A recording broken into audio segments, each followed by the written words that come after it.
दोस्तों 11 सितंबर 2008 की बात है। चाइना में मिलावटी दूध पीने की वजह से 6 बच्चों की मौत हो जाती है।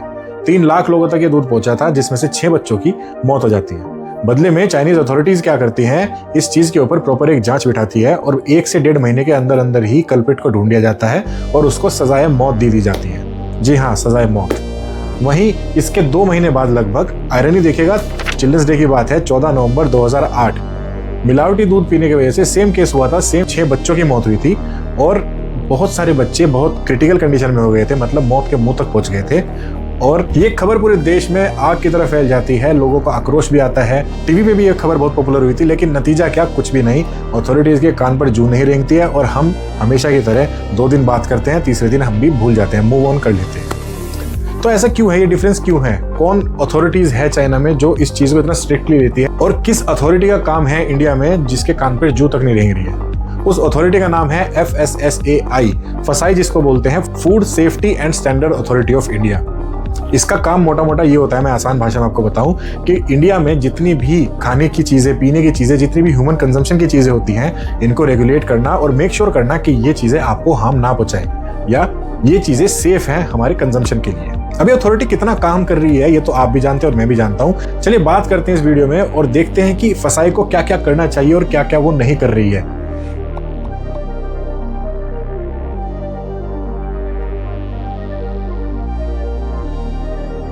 मैंगो मोमो, स्टिंग मैगी, तहलका ऑमलेट, नमकीन में छिपकली, बिरयानी में कॉकरोच, पानी पूरी में पेशाब और नाली का पानी, और एक काफी इंटरेस्टिंग मैंने चीज देखी थी, हार्ट अटैक बटर चिकन। जी हाँ, वो मैं वीडियो देख रहा था, उसमें भर भर के बटर डाला गया, उसके बाद उसमें सड़ी हुई कोई लाल रंग की ग्रेवी डाली गई, जिसमें फूड कलर तो डेफिनेटली था क्योंकि इतनी लाल चीजें होती नहीं है खाने वाली।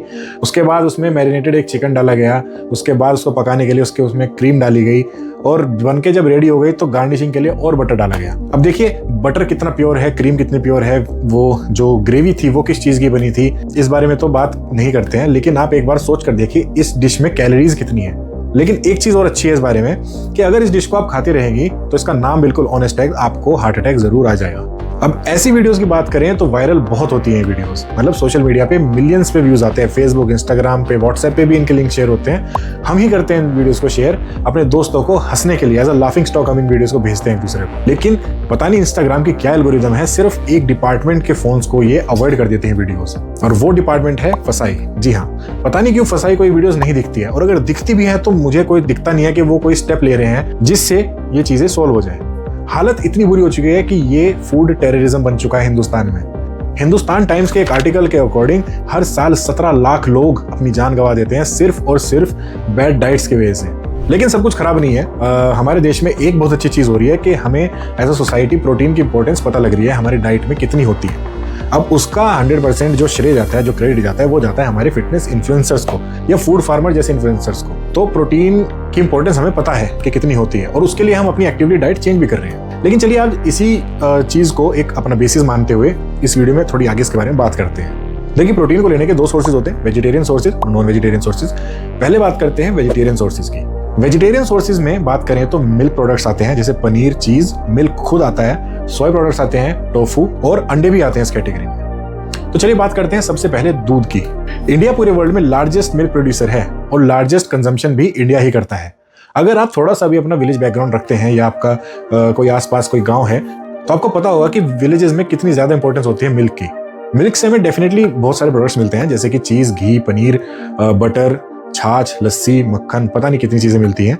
ऑल्सो मिल्क एक होल फूड भी है। जी हाँ, मोस्टली जो हमारी बॉडी को नीडेड होते हैं ऑलमोस्ट सारे ही मैक्रोन्यूट्रिएंट्स दूध में होते हैं। तो लार्जेस्ट प्रोड्यूसर ऑफ मिल्क होने के बाद और लार्जेस्ट कंज्यूमर ऑफ मिल्क होने के बाद क्या स्थिति है मिल्क की देश में, आइए बात करते हैं। फरवरी 2025 राजस्थान में एक जांच हुई, उसके बाद पता लगा कि राजस्थान में पूरा जो सर्कुलेशन में मिल्क है उसमें से 97% मिल्क मिलावटी है।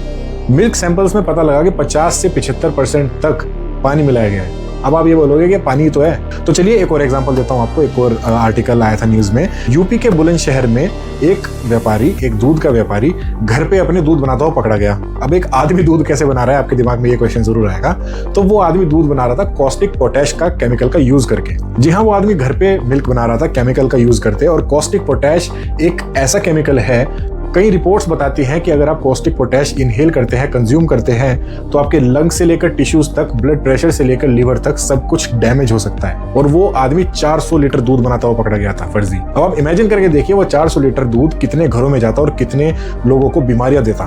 फिर अगस्त में सेम ही केस मिला हमें झारखंड में, और अब तो आए दिन कभी दिल्ली, मुंबई, बेंगलोर, चेन्नई, हर शहर में, हर गाँव में ऐसे केसेस आए दिन न्यूज में आए ही रहते हैं। तो ये तो कंडीशन हो गई मिल्क की हमारे देश में। अब बात कर लेते हैं पनीर की।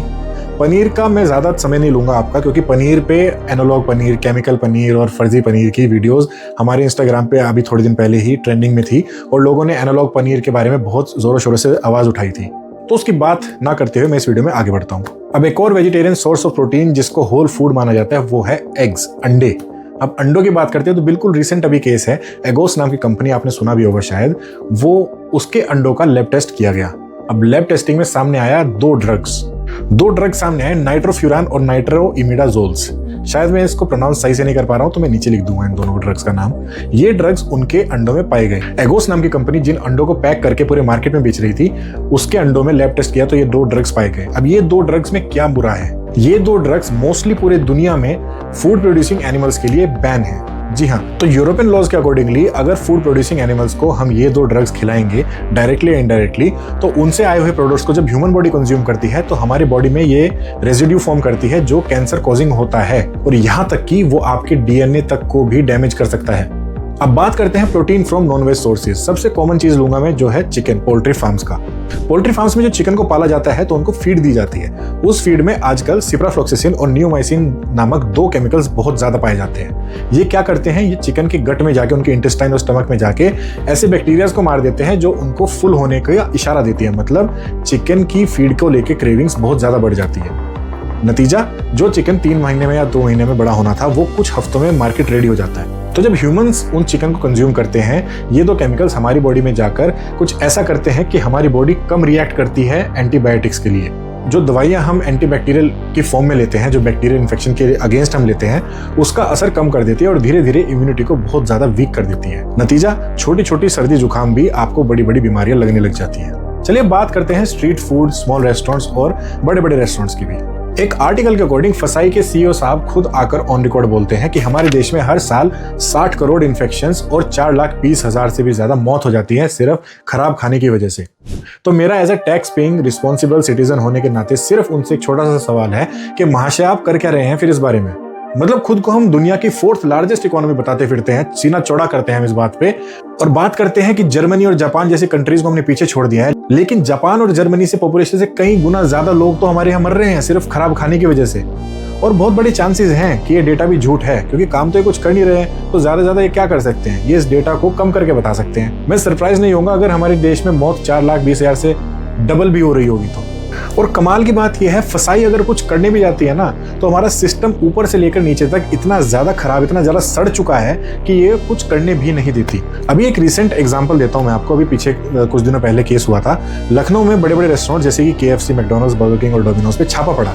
और छापा पड़ने के बाद रिजल्ट जो सामने आया वो ये थे कि ये कंपनीज जो बाहर के देशों में तो एक एक छोटा छोटा रूल फॉलो करती है, हिंदुस्तान में ऐसी चीजें डालकर बेच रही है खाने में जो या तो हमारे खाने के लिए अनफिट है या फिर एक्सपायर्ड है। और ये आर्टिकल 2-3 महीने पुराना है। उसके बाद मेरी टीम ने कल तक भी बैठकर इस बारे में बहुत रिसर्च की, लेकिन हमें कुछ नहीं पता लगा क्या पेनल्टी लगी है, कितने रेस्टोरेंट्स बंद हुए हैं, क्या फाइन लगा है, किन के नाम पर केसेस चल रहे हैं इन कंपनी से रिलेटेड, कुछ हमको पता नहीं लगा। इस वीडियो में हम अभी तक बात कर चुके हैं पैकेज्ड फूड की, खुला सामान बिकता है जो उसकी भी, स्मॉल वेंडर्स की भी, स्ट्रीट फूड की भी और बड़े बड़े रेस्टोरेंट्स की भी।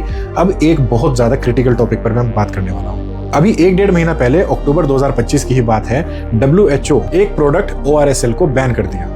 अब ORS का मतलब क्या होता है, आपने भी ये टर्म सुनी होगी, बहुत पॉपुलर है। ORS का मतलब होता है ओरल रिहाइड्रेशन सॉल्यूशन।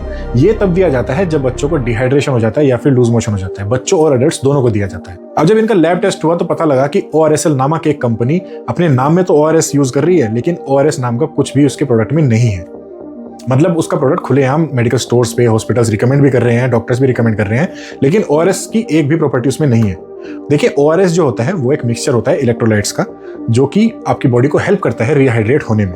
लेकिन जब इसके प्रोडक्ट की जांच हुई तो पता लगा इसमें शुगर नॉर्मल से बहुत ज्यादा और इलेक्ट्रोलाइट्स तो बहुत कम है। मतलब फायदे की चीज तो इसमें बिल्कुल भी नहीं है और नुकसान की चीज बहुत ज्यादा है। अब इसके बाद क्या हुआ, FSSAI फसाई ने इस प्रोडक्ट पर बैन लगा दिया।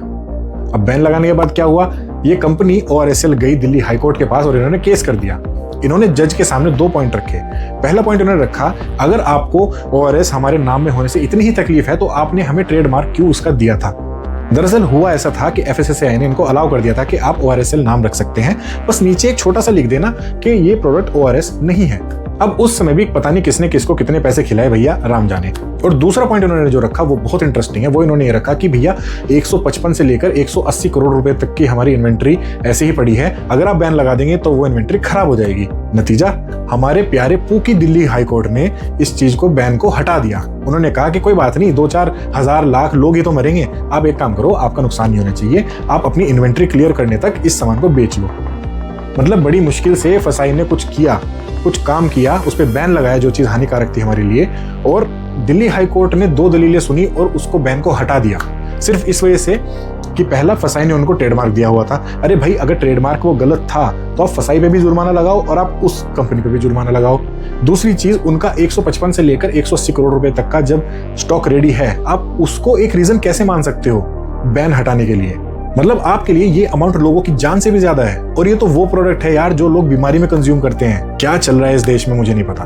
देखिए, मुझे भी नहीं पता था, मैं इस वीडियो को शूट करता करता इतना फ्रस्ट्रेट हो जाऊंगा। सीरियसली इतनी ज्यादा डिस्गस्टिंग, इतना ज्यादा इरिटेट करने वाला ये टॉपिक है। मतलब रोटी कपड़ा मकान, ये कहावत है एक हमारे नॉर्थ इंडिया में हिंदू फैमिलीज में, रोटी कपड़ा मकान नेसेसिटीज होती है एक इंसान की, और पहला पॉइंट रोटी, उसकी ही ऐसी तैसी लगी पड़ी है हमारे देश में। अब इसके आगे मैं इस टॉपिक के बारे में क्या बोलूँ दोस्तों, मुझे सच में कुछ समझ नहीं आ रहा है। मैं सारा मतलब नम हो चुका हूँ सीरियसली, मैं चीज़ें बोलते बोलते कैमरे के सामने। मैं बस एक रिक्वेस्ट करना चाहूँगा, प्लीज़ कमेंट सेक्शन में लिखिए कि हम क्या कर सकते हैं, एज अ नागरिक हम क्या कर सकते हैं। मैं किसी पॉलिटिकल पार्टी को ब्लेम नहीं कर रहा हूँ, मैं किसी गवर्नमेंट को ब्लेम नहीं कर रहा हूँ, क्योंकि FSI जैसी अथॉरिटीज़ कांग्रेस के अंडर भी काम करती है और BJP के अंडर भी काम करती है, आम आदमी के अंडर भी काम करती है, और हर किसी पॉलिटिकल पार्टी के अंदर ही काम करती है। तो मुझे इरिटेशन है सिस्टम से, मुझे प्रॉब्लम है इस सिस्टम से कि मतलब एक अथॉरिटी जो कि गवर्नमेंट बॉडी है, जो कि हमारे टैक्सेस के पैसे से वो उसको सैलरी मिल रही है उनके एम्प्लॉयज़ को, वो कुछ भी नहीं कर रही है। लोग मर रहे हैं हर साल, वो कुछ करने चाहती भी है तो हमारे दिल्ली कोर्ट 2 दलील सुनकर उसको डिसीजन को ओवरटर्न कर देता है। मतलब इतना ज़्यादा फक्ड अप हो चुका है system, sorry for the language, but इतना ज़्यादा फक्ड अप हो चुका है सिस्टम, इट्स मतलब अब हमें ही कुछ करना पड़ेगा। प्लीज़ गाइज कमेंट में बताना हम क्या कर सकते हैं। व्हाट्सएप ग्रुप्स बना सकते हैं, अवेयरनेस ड्राइव्स कर सकते हैं, जो भी मेरे बस में होगा मैं वो करूँगा। इस वीडियो को प्लीज़ शेयर कीजिए अपने दोस्तों के साथ, अपने रिलेटिव्स के साथ, उनको बताइए कि हमारे देश में हो क्या रहा है, क्योंकि सवाल उठाना बहुत ज़रूरी है। जब तक सवाल आप नहीं उठाएंगे आगे जवाबदेही नहीं बनेगी। जब तक हम FSI के CEO से सवाल नहीं पूछेंगे, भैया तू कर क्या रहा है इतने दिनों से, इतने सालों से, तो किस चीज़ की सैलरी ले रहा है, तब तक बहुत देर हो चुकी होगी शायद। तो guys please actively think about it and subscribe to my YouTube channel. मैं ऐसी वीडियोस बनाता रहता हूँ सोशल प्रॉब्लम्स के ऊपर, and I will see you guys in the next videos. Till then think about it.